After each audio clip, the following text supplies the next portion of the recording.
A paz seja convosco a todos, queridos e amados irmãos. Que as bênçãos do nosso Deus e a paz que irradia, que emana do nosso Senhor Jesus Cristo, seja sobre a vida de todos nós, hoje e sempre e sempre. Amém. A palavra que trago hoje para a nossa reflexão é a origem do pecado. Muitas das vezes a gente para a refletir, a se perguntar: oh meu Deus, de onde vem tanta maldade em alguns seres humanos? Casos abomináveis temos visto nesses tempos presentes. Muitas das vezes algumas pessoas até desconhecem, acham que certos tipos de barbárias que a gente vê, são novas. E não é. Exemplo, um caso que teve aqui, se eu não estiver enganado, me perdoem, foi aqui na cidade de Pernambuco. Se eu não estiver enganado do local, me perdoem. Onde a polícia foi em busca de uma mulher, tinha um relato, que ela tinha matado o filho. E a polícia foi no encalço. E chegando na residência, se eu não me engano, me perdoem, se foi em Pernambuco mesmo, agora recente, e chegando lá, se deparou com uma cena macabra. A criança mutilada e foi oferecida em um ritual macabro ao inimigo. Olha só. Aí você, meu Deus, a própria mãe fez algo assim. Aí muita gente se depara com essa atrocidade, com abominações desse tipo, e acredita que é algo novo. Não é algo novo. Por exemplo, o rei Manassés de Israel, corrompido pelo sistema pagão de seu tempo, aos deuses pagãos de nações ímpias ao redor, pegou seus filhos e queimou. Jogou dentro de um boi incandescente, o deus Moloch, vivos, como muitos outros da época, nações pagãs faziam isso. O boi incandescente, em brasa, pegava seus filhos vivos e jogavam dentro do boi desse deus, vivos, para oferecê-los em sacrifício. Ou seja, não é algo novo. Sacrificava-se virgens, crianças, homens, mulheres, em praça pública, para acalmar a fúria dos deuses, ou para pedir chuva em tempos difíceis, ou para fenômenos da natureza, para ele controlar, para o proteger, para trazer fartura. Tudo isso aconteceu naqueles tempos passados. E resquícios dessas modalidades pagãs de culto ainda tem hoje. Aí quando você topa com algo abominável desse tipo, você se espanta. Você fica espantado com tamanha barbárie, mas não é algo novo. É algo que já existe desde que o pecado passou a adentrar o mundo. Só barbárias aconteceram e vem acontecendo. Chegou a um ponto tão extremo, na primeira fase da história, podemos dizer assim, antediluviana, a ponto de chegou ao cume, o pico máximo que o Senhor varreu do mapa aquela geração daquele tempo, onde a maldade chegou no seu ápice pleno, e o Senhor decidiu varrer do mapa, poupando só foi Noé, poupando Noé, e sua família, para daí começar uma nova geração, porque todos os outros estavam acometidos pelo pecado. Então, muitas das coisas que vemos hoje, quem compreende verdadeiramente, quem sabe a raiz da coisa, olha assim, que efeitos, como os defeitos noéticos na humanidade, oriundos dos nossos pais primórdios, Adão e Eva, da sua queda, causou ao longo da história. Aí você para e pensar só abominações que nós vimos e vemos dia após dia. E cada dia mais fica pior, o homem totalmente arredio ao seu próximo, sem amor, sem compaixão, só pensando em si, totalmente alienado de Deus, de si mesmo, do próprio, do próximo, da natureza. E tudo isso a gente fica perguntando de onde vem, meu Deus, tanta maldade, tanta abominação.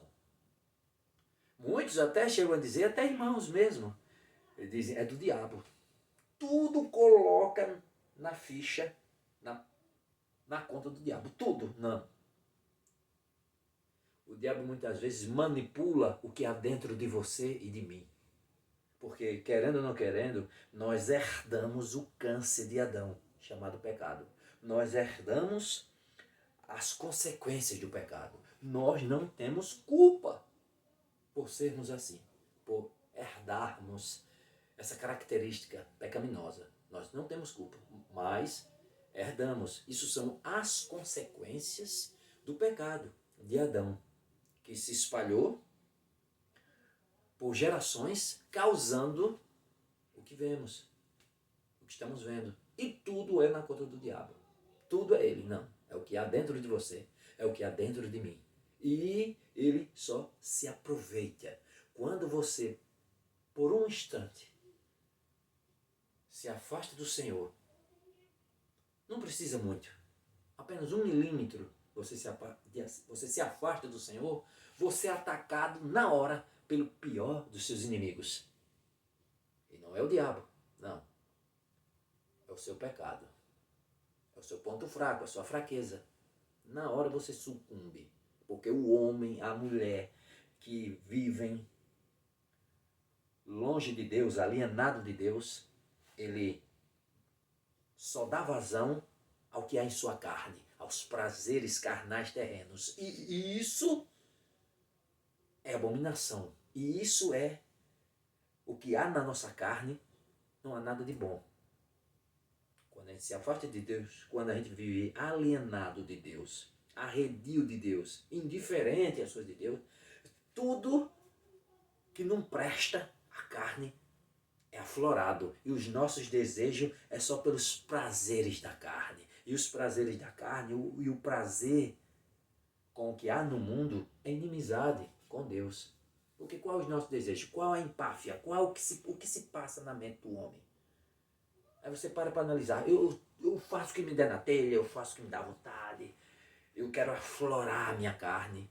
Mesmo alguns homens, alguns seres humanos não. Alguns seres humanos eles têm um certo tipo de comportamento diferente. Tem alguns pequenos homens, algumas mulheres de bem, direitas, que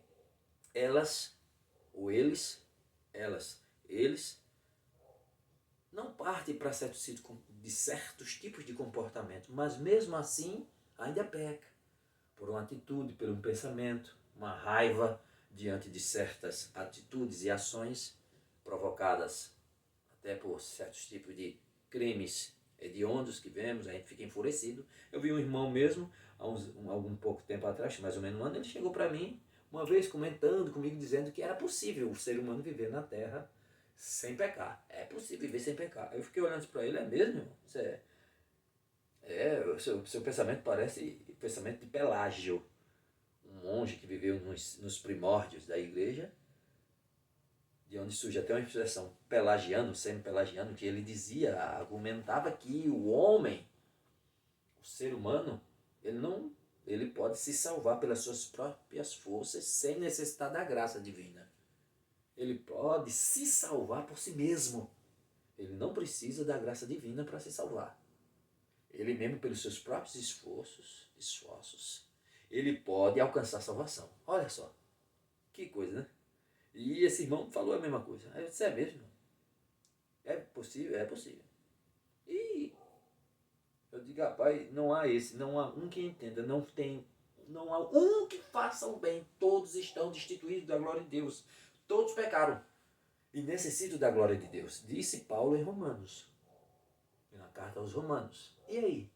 Não há um que entenda, não tem um que faça o bem. Todos pecaram, todos foram destituídos, estão destituídos da glória de Deus.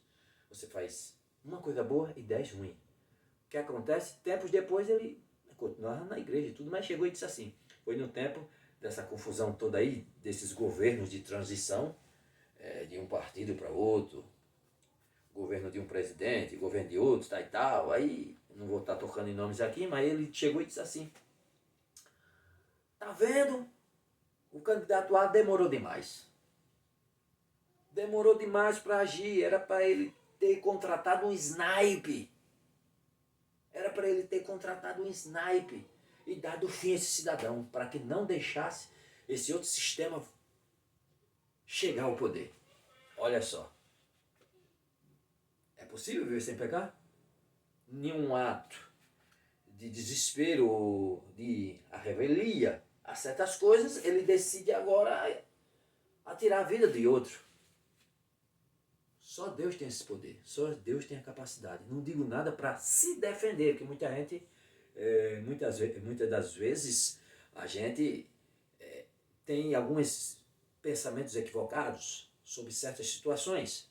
E, num caso, a Bíblia nos diz isso, na Torá, no Antigo Testamento, que muitos dizem, passou não. Alguns pontos sim, mas outros ainda estão bem válidos. Tanto provado que até hoje se cobra dízimo em grande parte das denominações. E isso é da Torá, isso é da lei, dos 613 mitzvot, mandamentos. Está lá o dízimo no meio deles. E aí até hoje se cobra. Então não passou. Passou sim alguns pontos, mas outros continuam bem vigentes. E aí? Então lá é dito que eu estou na minha casa, um cidadão invade a minha casa para causar risco a mim e a minha família, eu posso matá-lo. E para defender, se eu puder evitá-lo, de não matá-lo e conseguir me esquivar, bem. Mas se eu matá-lo, eu ficarei isento. A lei me livra. No caso de defesa, a mim e a minha família. Você invadiu a segurança do meu lar. Aí é diferente. Para mim defender minha família, eu vou ter que fazer o necessário. Aí é diferente.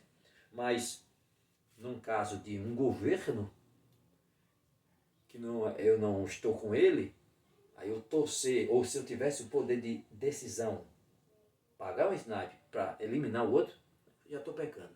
Então ele disse que não é possível, que é possível viver em santidade. Mas e aí?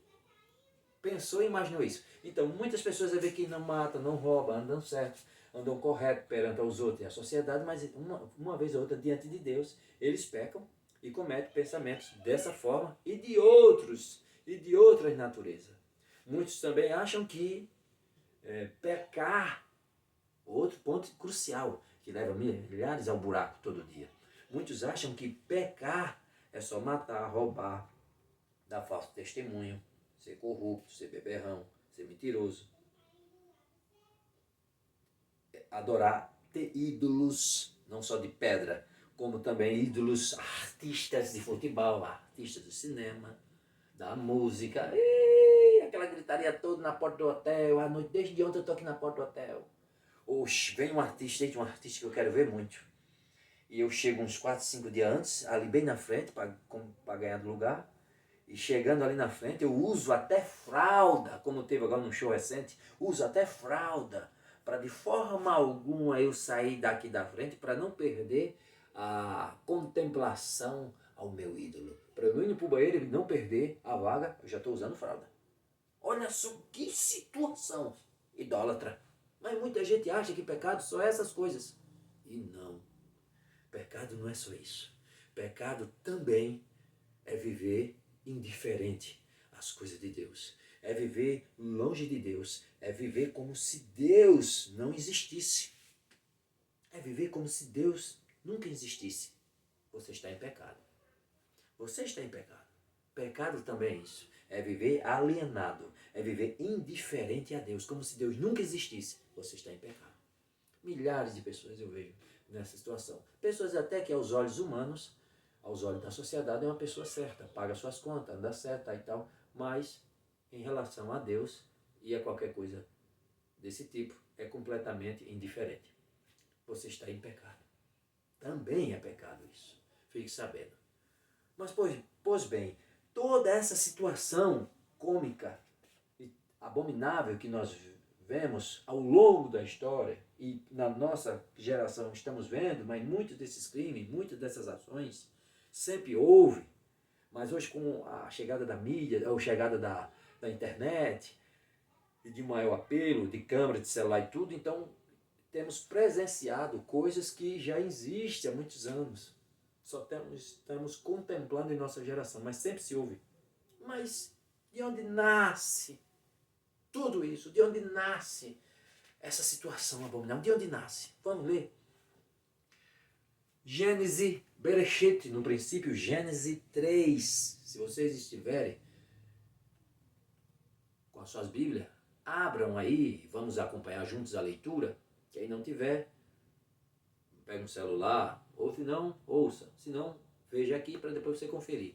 Gênesis 3, não acredite em mim, vai pesquisar, vai buscar. Pega uma Bíblia ou o celular, abra aí, Gênesis 3, a partir do versículo 1 em diante. Vamos ler junto, leia, aprenda. Não se deixe enganar pelos falsos profetas que manipulam a palavra de Deus. Leia, aprenda a ler, pegue e vá ler.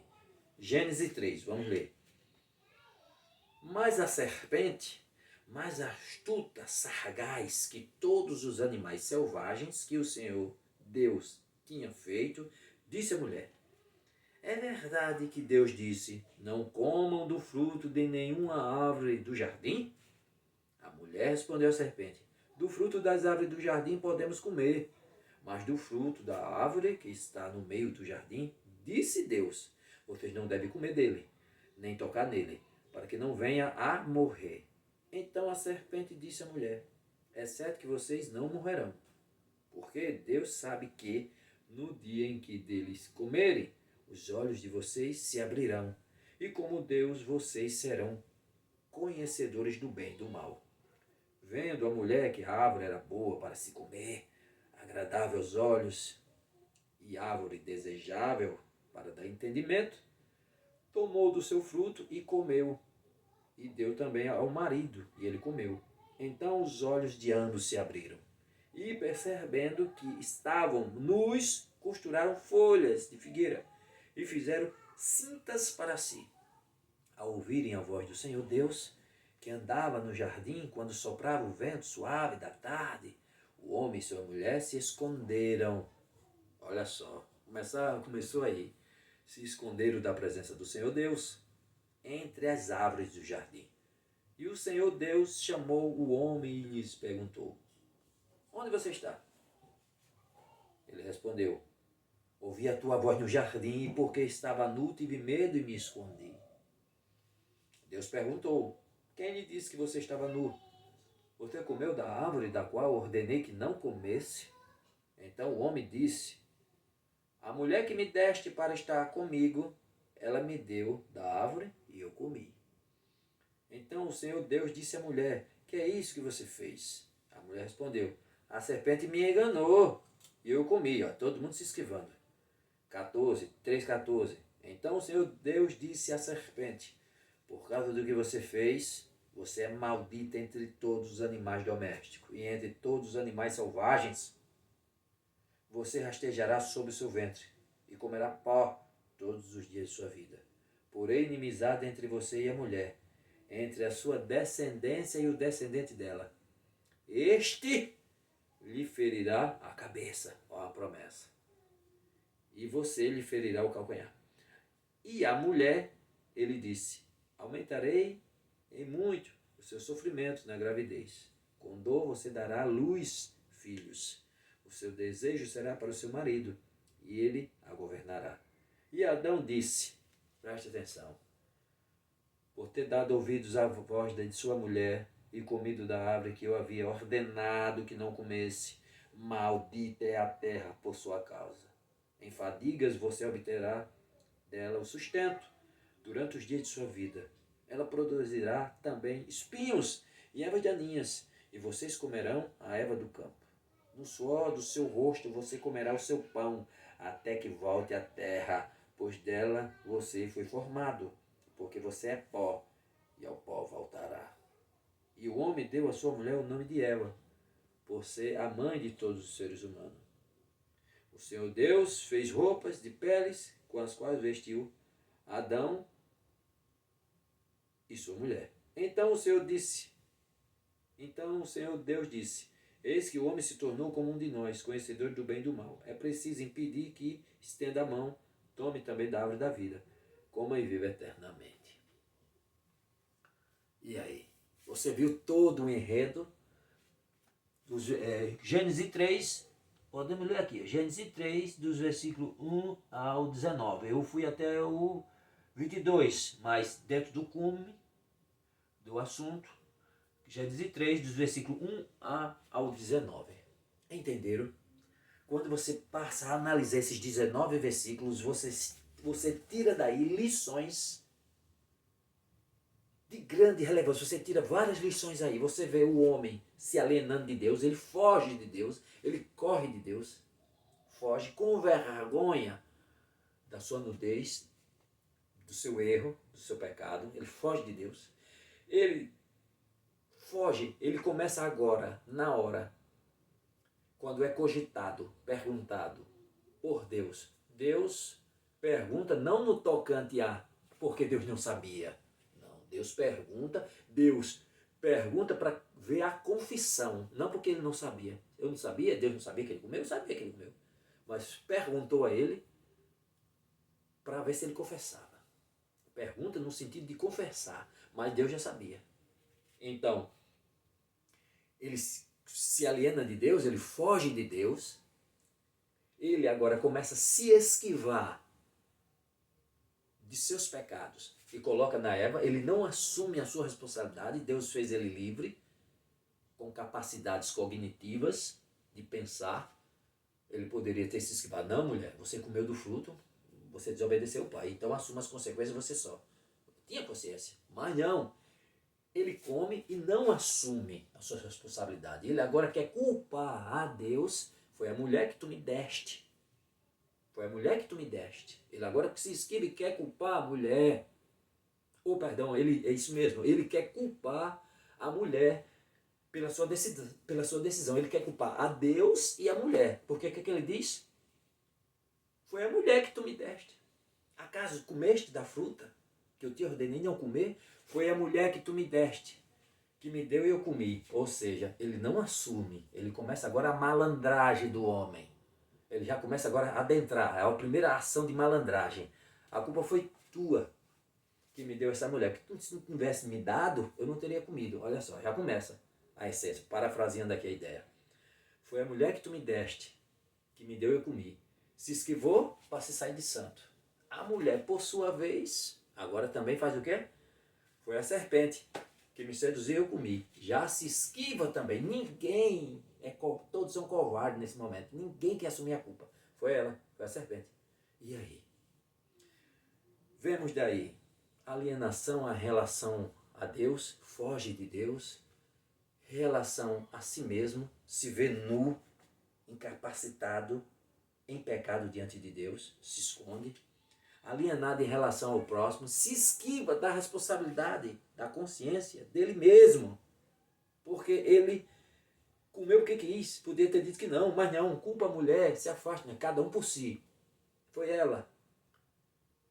Da natureza também ele se aliena, porque estava nu, inocente, sem ter consciência nenhuma, mas na hora de que se viu nu, diante das suas necessidades, ele corre e rasga uma folha, como podemos ver, se vocês pegar aqui mais à frente, se você ler mais à frente, depois que ele come do fruto das árvores do jardim, depois que ele abre, a história conta que depois que ele abre os olhos, depois que come o fruto, ele rasga folhas da planta, de uma planta, rasga para cobrir-se de vossa nudez. Ele rasga e se cobre para se cobrir de sua nudez. Ou seja, para atender uma necessidade minha, quer nem saber, rasgou a folha da árvore, rasgou a folha da planta e para se cobrir da sua situação.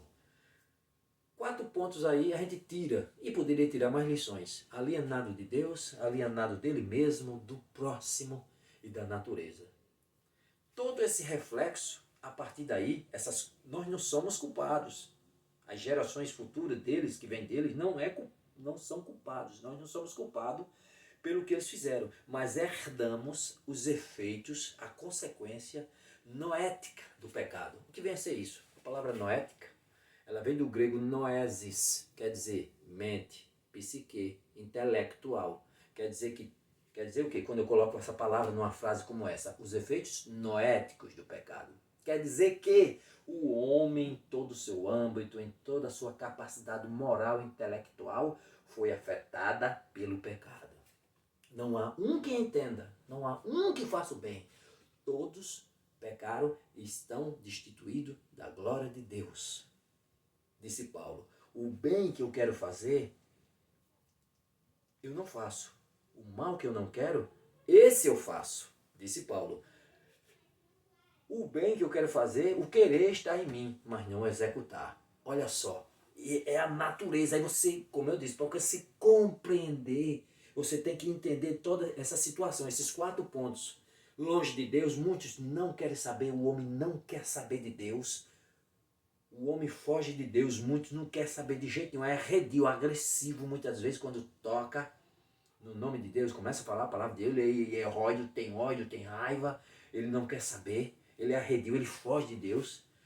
Muitos não têm compaixão pelo próximo, não quer saber do próximo, é cada um por si. E nesses dias que vivemos, a gente vê mais esse arredio, mais esse ódio, mais essa raiva, mais esse eu e pronto, acabou. E no final dos dias, dentro do contexto de Mateus 24, 25, disse o Senhor Jesus, o amor de muitos se esfriaria.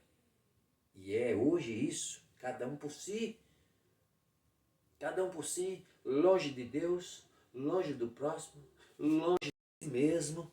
Muitos chegam a um cume, a algo tão degradante que muitos não têm amor nem a si mesmo. Muitos não têm amor nem ao próprio corpo, à própria vida.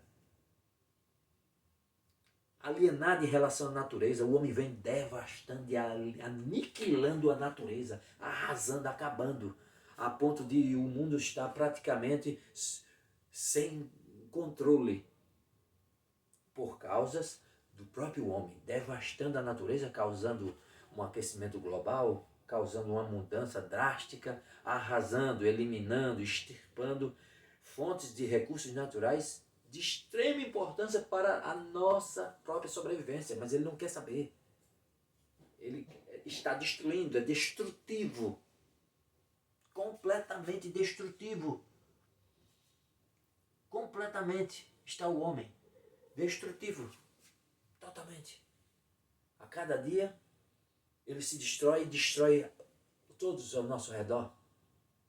A Bíblia também fala, muitas das vezes a gente olha assim, meu Deus, mas eu não tenho culpa. Quando a gente vê toda essa história, fica a par de toda essa história, aí se pergunta, mas eu não tenho culpa.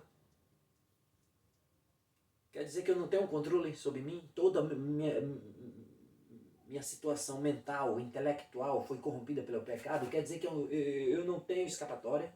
Eu não tenho como me esquivar? Eu não tenho uma solução para a minha vida? Como vai ser? Então eu estou condenado mesmo, porque eu faço 1, 2 coisas boas e 10 ruim? Como vai ser? Como eu faço para me livrar disso? Não tem como, está na minha natureza, está no meu DNA, eu herdei esse câncer, está em mim, de mim vai passar para o meu filho. Você vê aí que esse pecado, essa situação, não é só uma pessoa velha, desde o jovem, desde pequeno, já tem malícia. Um garoto de 12 anos nos Estados Unidos, há uns anos atrás, matou a própria madrasta, que estava grávida, por ciúme, que estava grávida do irmãozinho dele, madrasta. Ele por ciúme matou. Ela com filho e tudo, já de barriga grande. E aí? Já jovem. Agora, mais um ato abominável. Um rapazinho de 14 anos, pá, tirou na cabeça do pai, pá, tirou na cabeça da mãe, pá, matou o irmãozinho de 4 anos, pegaram ele e jogaram dentro da cisterna. A polícia começa a investigar, descobre que é ele. O delegado mesmo deu relato, ele está arredio. E disse que não se arrepende, e se pudesse fazer, fazia tudo de novo. Mas que dessa vez ia fazer mais perfeito, a ponto de não deixar brecha nem vestígio para que a polícia chegasse até ele. E xingando o delegado, disse o delegado. Olha só, meu Deus, xingando, irritado, abusado. E aí, que coisa. Para você ver, o pecado está em toda a instância humana. Mesmo, como eu disse, vamos para que vocês vejam. Aqui, ó. Abram as vossas Bíblias, quem tiver. Aí, quem puder,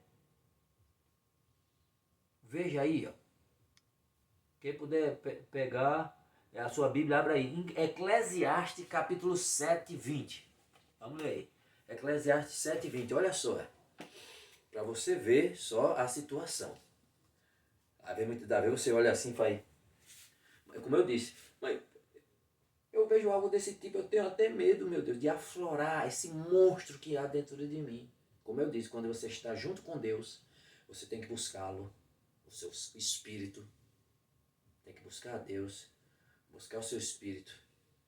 O espírito do Senhor passa a habitar em você e acorrenta o que há de ruim em você. Ele acorrenta. Mas se você viver longe de Deus e arredio, o que aflora em você é o que há de ruim, é o pecado, que é o nosso maior inimigo.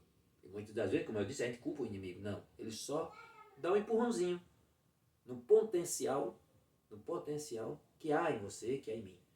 Qualquer um, eu, você, qualquer um, se afastar de Deus, ele toma conta e usa você de marionete com o que há em você mesmo.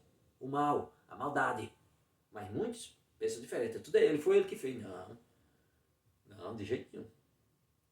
É a característica do pecado, os efeitos, as consequências do pecado que passou a habitar em você e em mim. Aí você vê aqui Eclesiastes 7:20. Veja o que nos diz. Não há nenhum justo sobre a terra que faça o bem e que não peque. E aí, Eclesiastes 7:20. Não há um justo sequer na terra que faça o bem e que não peque. Não há um justo sequer. Todos pecaram. Destituídos da glória de Deus estão. Olha o que Paulo faz, uma intertextualidade entre textos, uma interconexão. Olha aí, ó, a mesma linha, a mesma coisa, não há um justo sequer. Todos pecaram, todos estão nessa situação. Mas eu não tenho culpa, como eu faço para me livrar? Tem um meio, tem um caminho, como eu faço para me livrar? Aí Deus, em sua eterna sabedoria, traçou o plano perfeito. Ele traça o plano perfeito. Que é João 3,16, que é João 3,17. Ele enviou o seu filho ao mundo. Ele disse, eu sei. Ele viu ao longo da história que homens justos, homens bons, homens temente a Deus, que muitas das vezes jejua, que muitas vezes busca, mas muitas das vezes não consegue se livrar de certas situações. E sabemos que o homem em sua situação caída jamais poderia chegar diante de Deus em sua estado de queda, ou seja, imagem e semelhança de Deus, mas em início, em princípio, mas agora é uma imagem borrada de Deus, porque o homem antes era pleno, puro, mas quando ele dá vazão e ouvido à serpente, cai e sucumbe às suas redes, acabou. A partir desse momento, ele torna-se uma imagem distorcida do Senhor. Ainda há resquícios, mas grande parte ele perde.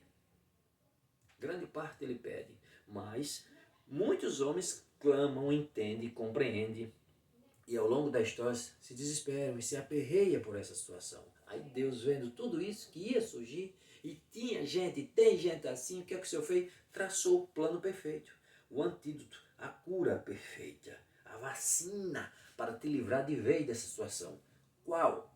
O sangue de Cristo Jesus derramado na cruz do Calvário. Ele envia o seu Filho único para que o mundo não pereça, mas tenha vida eterna. E o amor de Deus é este, que ele enviou o seu Filho ao mundo não para condenar, mas para salvar. Vejo muitos irmãos aí condenando outros. Deus diz em João 3,17, eu enviei o meu Filho ao mundo não para condenar o mundo, mas para salvar. Você tem que ter uma empatia, compreender e entender a situação do próximo. Que ele vive esse efeito, a luz ainda não chegou até ele, apresente a luz a ele. Vejam, agora vamos para João, agora, abra as vossas Bíblias aí, ó. João capítulo 2, João 2, versículo, deixa me ver. João 2, versículo 23 e 24 e 25. Vamos ler? Para que você aprenda juntos. Vejam. Estando Jesus em Jerusalém durante a festa da Páscoa, muitos creram no seu nome. João 2, 23 em diante.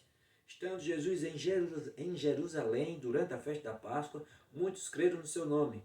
quando viram os sinais que ele fazia. Mas o próprio Jesus não confiava neles, porque conhecia a todos e não precisava que alguém lhe desse testemunho a respeito das pessoas, pois ele mesmo sabia o que era a natureza humana.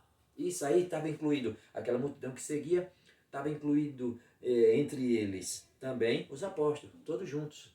Ele não confiava em nenhum, pois ele sabia da condição humana, ele sabia da natureza. E o que é que o texto diz? Não precisa que ninguém dê testemunho do homem para mim. Em outras palavras, parafraseando, eu conheço a todos.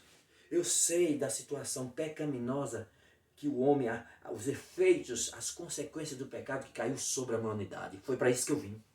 Eu vim para livrá-los dessa situação. Eu conheço. Não precisa dizer, Senhor, esse povo está seguindo, ali tem ladrão, ali tem prostituta, ali tem homossexual, ali tem esse tipo de povo. Esse povo deve ser desprezado, Senhor.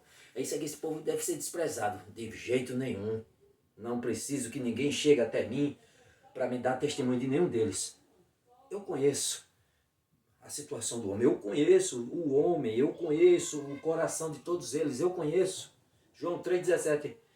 Deus enviou o mundo não para condenar, eu vim para salvar. Amor, compaixão, eu vim para salvar, para libertar, para trazer vida e dar vida em abundância. Eu entendo e compreendo cada um, eu sei a situação do ser humano por um todo. Não há nenhum justo na terra. Cuidado quando eu, ou você, ou qualquer um aponta os defeitos e os erros dos outros, pois todos nós estamos na mesma situação. Não aponte, não critique, não fale, não condene ninguém por isso ou por aquilo, pois você não tem esse pecado, mas você tem outros. Você não tem o mesmo pecado que ele, mas você tem outros tipos de pecado que, se colocar na balança divina, talvez os seus pecados pesem na balança do Senhor mais do que a quem você acusa. Porque Jesus não veio condenar, veio salvar. A mesma coisa os discípulos. Apresente a água da vida, apresente a porta, apresente o elo, apresente a chave da salvação, que é Jesus. E não condene, e não fale nada. Apresente a palavra, apresente a Jesus. Ele veio salvar. Ele ainda está como Salvador. Ele não veio como juiz ainda. Ele veio como o Salvador.